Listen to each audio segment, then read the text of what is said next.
Hello everyone, I welcome you all to Vishnavi Medical Classes. It's me Shivam Vishnavi with you. तो जो आज हम topic हमारा करेंगे वो है रेगुलेशन ऑफ ब्लड ग्लूकोज, या फिर सिंपल बोलूं रेगुलेशन ऑफ ग्लूकोज लेवल या फिर ब्लड ग्लूकोज लेवल। अब देखो, तुम्हारी बॉडी में जो ग्लूकोज लेवल होता है उसको बहुत बार बोल देते हैं तुम्हारी बॉडी का शुगर लेवल। तुम्हारी बॉडी का शुगर लेवल कितना है मींस तुम्हारी बॉडी का ग्लूकोज लेवल कितना है।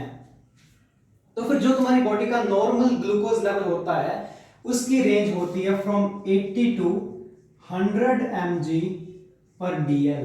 100 mg पर dl क्या है? ये तुम्हारे ब्लड ग्लूकोज की वो यूनिट्स हैं।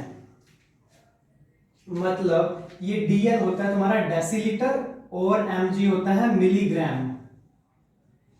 तो तुम्हारे ब्लड ग्लूकोज की नॉर्मल रेंज कितनी है? दैट्स 80 टू 100 mg पर dl। अगर तुम लोगों ने मतलब खाना खाने के बाद में अगर तुम अपना शुगर चेक करते हो तो फिर उसका जो रेंज आएगा वो थोड़ा इंक्रीज आएगा। मतलब तुम्हारी बॉडी में जो ग्लूकोज लेवल है वो थोड़ा इंक्रीज हो जाएगा। तो खाना खाने के बाद में तुम्हारा आ जाता है अप्रोक्सीमेटली 120 टू 130, हाँ 130 mg पर dl। ये इतनी रेंज आती है तुम्हारी आफ्टर ईटिंग। और अगर तुम्हारा शुगर लेवल चला जाए 180 mg पर dl बिना कुछ खाए पिए, मतलब फास्टिंग से अगर तुम लोग फास्ट कर रहे हो, मतलब कुछ खा पी नहीं रहे, पर तो भी अगर तुम्हारा ग्लूकोज लेवल आ रहा है 180 mg पर dl, तो हम बोलेंगे कि जो हमारा पेशेंट है वो है हाइपरग्लाइसेमिक।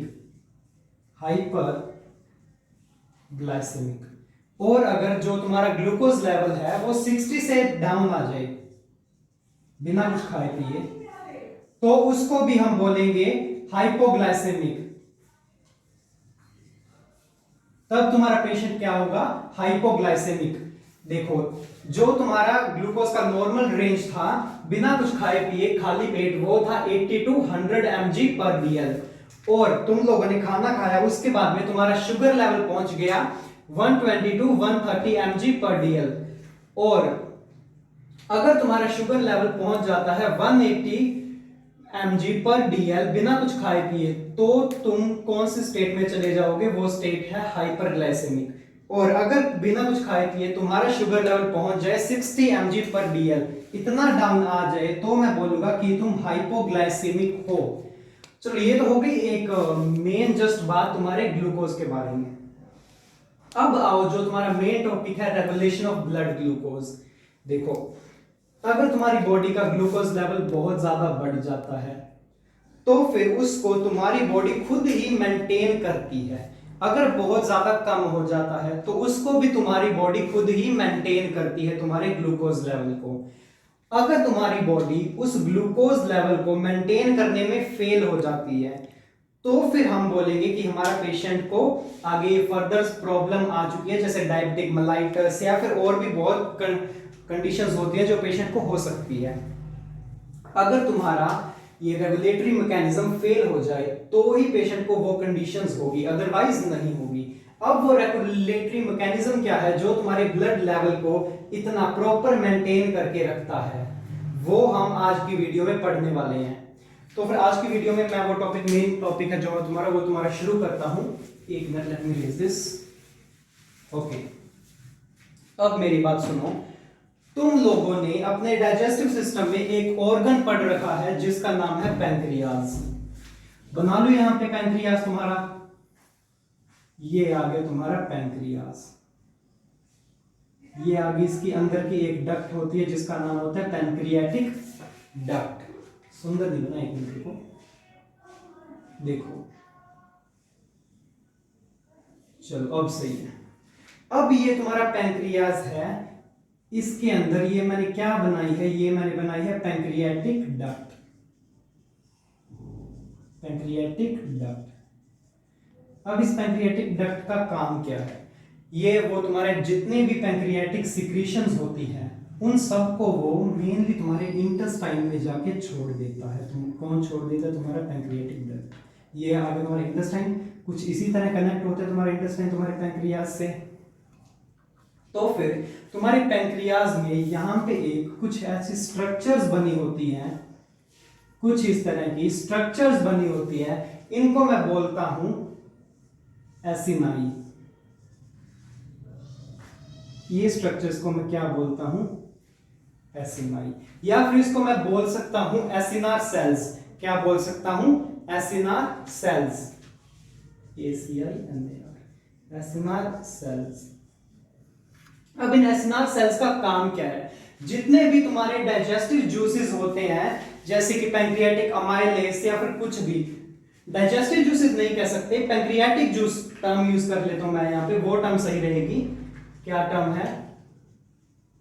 Pancreatic juices. जितने भी तुम्हारे पैंक्रियाटिक जूस होते हैं वो सब तुम्हारे ये एसिनाई या फिर एसिनार सेल्स ही सिक्रीट करते हैं।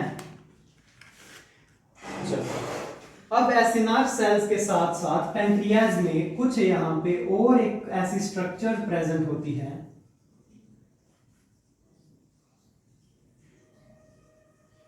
इन स्ट्रक्चर को बोल देते हैं पैंक्रियाटिक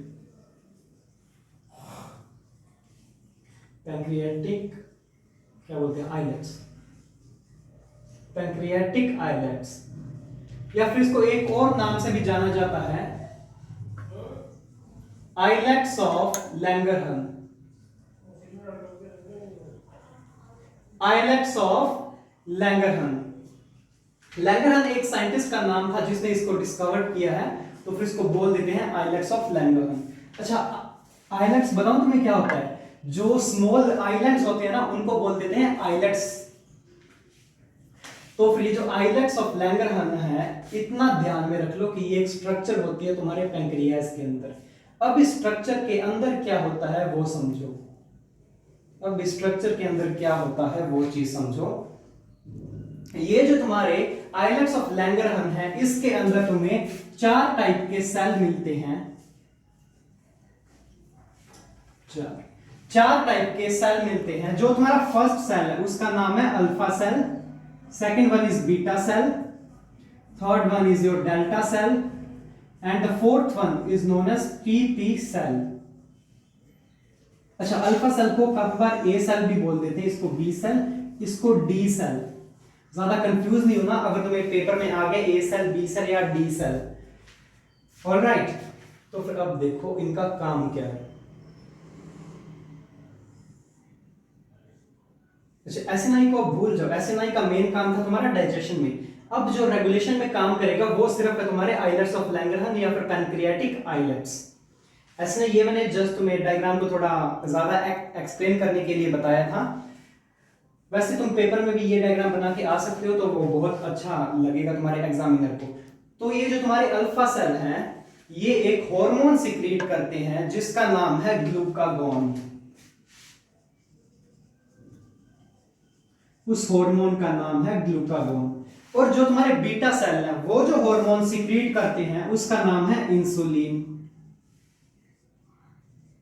इंसुलिन। अब आ जाओ तुम्हारे डेल्टा सेल पे या फिर डी सेल। डी सेल भी एक तुम्हारा केमिकल सिक्रीट करते हैं या फिर हार्मोन बोल दो चलो, जिसको बोलते हैं सोमैटोस्टैटिन। सोमैटोस्टैटिन। और जो तुम्हारे पीपी सेल है वो सिक्रीट करते हैं पॉलीपेप्टाइड।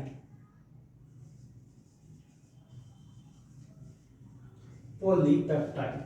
अब तक हमने क्या बात की है, जो तुम्हारे पैंक्रियाज होते हैं, पैंक्रियाज में आइलेट्स ऑफ लैंगरहन मिलते हैं तुम्हें। ये कुछ स्ट्रक्चर होती है islets of Langerhans. Islets of Langerhans में तुम्हें 4 टाइप के सेल मिलते हैं, alpha cell, beta cell, delta cell and PP cell. इनको A, B, D और PP सेल भी बोल देते हैं। जो तुम्हारे अल्फा सेल है वो सिक्रीट करेंगे ग्लूकागॉन, तुम्हारे बीटा सेल सिक्रीट करेंगे इंसुलिन, डेल्टा सेल सिक्रीट करेंगे ये सोमैटोस्टैटिन, और जो तुम्हारे पीपी सेल है वो सिक्रीट करेंगे पॉलीपेप्टाइडिन।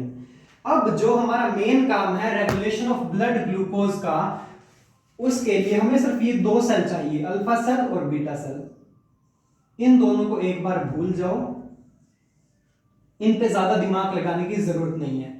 एक बार के लिए सिर्फ दो सेल्स का नाम याद रखो, अल्फा सेल और बीटा सेल। तुम्हारा अल्फा सेल सीक्रेट करेगा ग्लूकागॉन और बीटा सेल तुम्हारा सीक्रेट करेगा इंसुलिन। तो फिर मैंने एक वीडियो बनाई थी मेटाबॉलिज्म ऑफ कार्बोहाइड्रेट्स पे, में भी वो पिछली या फिर उससे पिछली वीडियो है। तुम जाके अब मेरी पहले वो वाली वीडियो देख के आओगे तो ही तुम्हें ये आगे फर्दर क्लियर होगा। चलो अगर नहीं भी देख के आओगे तो भी मैं कोशिश करूंगा कि मैं अच्छे से समझा दूं। तो फिर देखो ये तुम्हारी है एक ब्लड वेसल। हमने अब तक कर लिया था कि जो तुम्हारा कार्बोहाइड्रेट है वो ग्लूकोज में कन्वर्ट हो चुका है और जो तुम्हारा ग्लूकोज है वो तुम्हारी ब्लड वेसल में पहुंच चुका है। ये आगे तुम्हारा glucose in your blood vessel, और ये ब्लड वेसल जाके सप्लाई करेगी तुम्हारे बॉडी के सेल्स को। ये तुम्हारी बॉडी के सेल को ग्लूकोज प्रोवाइड करवाएगी और फिर तुम्हारा बॉडी का सेल उसी ग्लूकोज को यूज करके with the process of glycolysis, वो ग्लाइकोलाइसिस के थ्रू उसी ग्लूकोज को यूज करके उस ग्लूकोज को कन्वर्ट कर देगा एनर्जी में। और एनर्जी किसके फॉर्म में होती है? एटीपी के फॉर्म में। एटीपी क्या है? Adenosine triphosphate. चलो अब ये तो बात हो गई अलग बात। अब तुम्हारे सेल ने ग्लूकोज को यूज कर लिया है एनर्जी बनाने के लिए, लेकिन अब जितना ग्लूकोज तुम्हारी ब्लड वेसल में एक्स्ट्रा पड़ा रह गया, अब उस ग्लूकोज का क्या होगा वो देखो ध्यान से। एक मिनट मैं इस डायग्राम को थोड़ा सा छोटा कर देता हूं इस तरह। तो अब देखो यहां पे ये मैं बना रहा हूं तुम्हारा एक बार लीवर। तो फिर ये जितना भी तुम्हारा एक्स्ट्रा ग्लूकोज तुम्हारी ब्लड वेसल में है वो जाके तुम्हारा फर्दर स्टोर हो जाएगा तुम्हारे फ्यूचर के लिए। अगर तुम्हें कहीं पे भी जरूरत पड़ेगी तुम्हारे फ्यूचर में ग्लूकोज की, तो वो तुम्हारे लिवर में स्टोर हो जाता है जाके। अब जो ग्लूकोज तुम्हारे लिवर में स्टोर हो चुका है उस ग्लूकोज का नाम है ग्लाइकोजन। उस ग्लूकोज का क्या नाम है? ग्लाइकोजन। अब तुम्हारा जो हार्मोन तुम्हारे ब्लड में पड़े एक्स्ट्रा ग्लूकोज को ग्लाइकोजन में कन्वर्ट कराता है उसका नाम है इंसुलिन। क्या नाम है उसका? इंसुलिन। अब ये इंसुलिन ऐसे ही हर टाइम तुम्हारे ग्लूकोज को ग्लाइकोजन में कन्वर्ट नहीं करवाता रहता। जब तुम्हारा ग्लूकोज किसी एक रेंज से, जो मैं तुम्हें रेंज बताई थी 80 to 100 mg पर DL की, जब तुम्हारा बॉडी का ग्लूकोज इस रेंज से ऊपर चला जाता है तब तुम्हारा ये जो इंसुलिन है वो ब्लड में से ग्लूकोज को निकाल के स्टोर करने लग जाता है तुम्हारे लिवर के अंदर ग्लाइकोजन की फॉर्म में। और ये जो प्रोसेस हो रहा है, जिस प्रोसेस से तुम्हारा एक्स्ट्रा ग्लूकोज ग्लाइकोजन की फॉर्म में तुम्हारे लिवर में स्टोर हो रहा है, उस प्रोसेस को बोलते हैं ग्लाइकोजेनेसिस। हाँ, उस प्रोसेस को बोलते हैं ग्लाइकोजेनेसिस। अब देखो जब तुम्हारी बॉडी के अंदर तुम्हारा ग्लूकोज का लेवल कम हो जाता है, जो रेंज थी 80 to 100 mg पर DL, जब तुम्हारा ग्लूकोज इस रेंज से कम हो जाता है तब वहां पे तुम्हारा काम करेगा ग्लूकागॉन। क्या काम करेगा तुम्हारा? Glucagon hormone. अब ये ग्लूकागॉन क्या करेगा वो देखो। जब तुम्हारी बॉडी का ग्लूकोज लेवल कम होगा तो ये ग्लाइकोजन को तोड़ तोड़ के तुम्हारी बॉडी में भेजता रहेगा ग्लूकोज की फॉर्म में। ये तुम्हारी बॉडी में फिर से ये ग्लूकोज और ज्यादा आ गया। ये ग्लूकोज कहां से आया है? तुम्हारे लिवर से, जो ग्लाइकोजन के फॉर्म में पड़ा था तुम्हारे लिवर के अंदर। अब जो हार्मोन ग्लाइकोजन को फिर से तुम्हारी बॉडी में लेके आ रहा है ग्लूकोज की फॉर्म में, उस हार्मोन का नाम है ग्लूकागॉन। इतनी बात समझ में आई? जब बॉडी में ग्लूकोज का लेवल बढ़ जाता है तो फिर उस ग्लूकोज तुम्हारा लिवर में स्टोर होने लग जाता है with the help of insulin. और जब तुम्हारा ग्लूकोज लेवल ब्लड के अंदर डिक्रीज होता है 60 से कम, 60 या 80 से कम आता है, तब ये जो तुम्हारा ये जो ग्लाइकोजन है ये तो ब्रेक डाउन होके तुम्हारे फिर से ब्लड वेसल में आ जाता है ग्लूकागॉन की फॉर्म के अंदर। अच्छा, इस प्रोसेस को क्या बोलते हैं?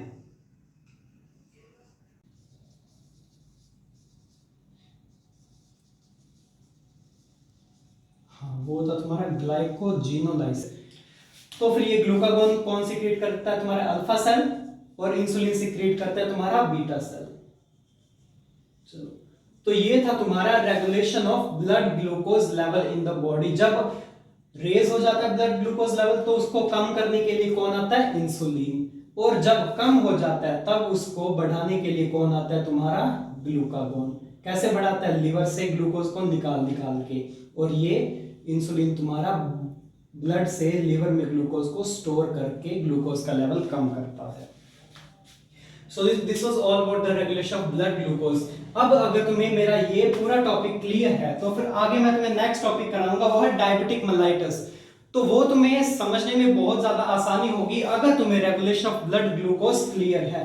तो फिर इसको एक बार ध्यान से फिर से रिवाइज कर लेना। और अगर आपको मेरी वीडियोस अच्छी लगी हो तो फिर वीडियो को लाइक कर देना, चैनल को सब्सक्राइब कर देना और बेल आइकन दबाना ना भूलिएगा। Thank you so much.